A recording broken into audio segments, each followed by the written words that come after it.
ನಮಸ್ಕಾರ ವೀಕ್ಷಕರೇ. Doctor A D. Bagalkot official YouTube channel ಹಾಗೂ ಸೋಷಿಯಲ್ ಮೀಡಿಯಾಗೆ ಸ್ವಾಗತ ಸುಸ್ವಾಗತ. ಸ್ನೇಹಿತರೆ, ಇವತ್ತಿನ ದಿನದಲ್ಲಿ ಹಲವಾರು ಮಹಿಳೆಯರು ಮತ್ತು ಯುವತಿಯರು ಋತುಚಕ್ರ ಅಂದರೆ ಮುಟ್ಟಿನ ಸಮಸ್ಯೆಯಿಂದ ಬಳಲುತ್ತಿರುತ್ತಿದ್ದಾರೆ.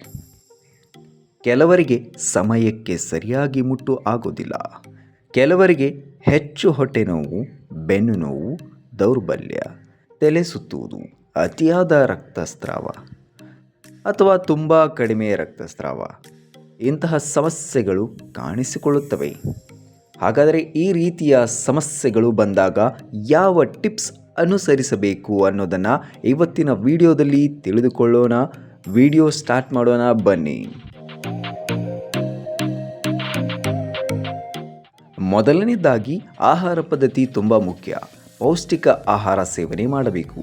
ಹಸಿರು ತರಕಾರಿಗಳು, ಬೀಟ್ರೂಟ್, ಕ್ಯಾರೆಟ್, ದಾಳಿಂಬೆ, ಖರ್ಜೂರ, ಮೊಟ್ಟೆ, ಹಾಲು ಇಂತಹ ಐರನ್ ಮತ್ತು ವಿಟಮಿನ್ ಇರುವ ಆಹಾರ ದೇಹಕ್ಕೆ ತುಂಬ ಉಪಯೋಗವಾಗುತ್ತದೆ.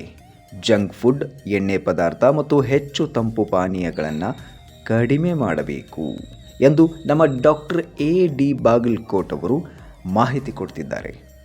ಎರಡನೇದಾಗಿ ನೀರು. ದಿನಕ್ಕೆ ಸಾಕಷ್ಟು ನೀರು ಕುಡಿಯಬೇಕು.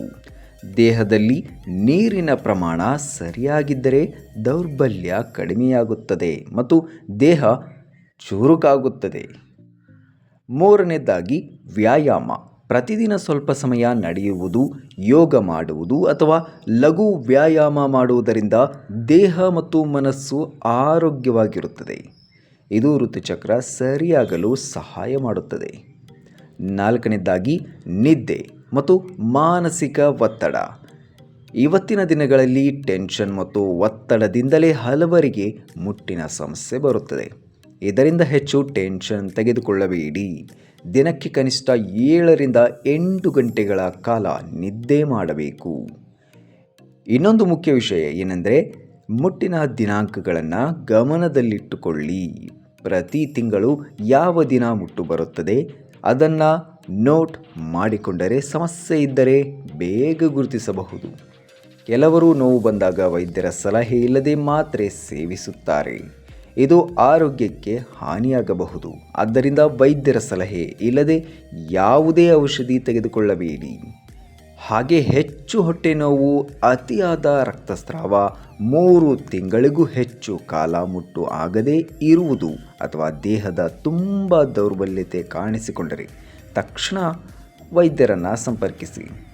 ಸ್ನೇಹಿತರೆ, ಆರೋಗ್ಯ ನಮ್ಮ ಕೈಯಲ್ಲೇ ಇದೆ.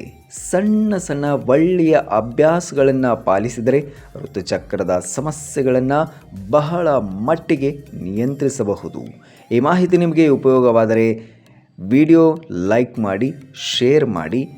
ನಮ್ಮ doctor A D. Bagalkot official YouTube ಚಾನಲನ್ನು ಸಬ್ಸ್ಕ್ರೈಬ್ ಮಾಡೋದನ್ನು ಮರಿಬೇಡಿ. ಧನ್ಯವಾದಗಳು.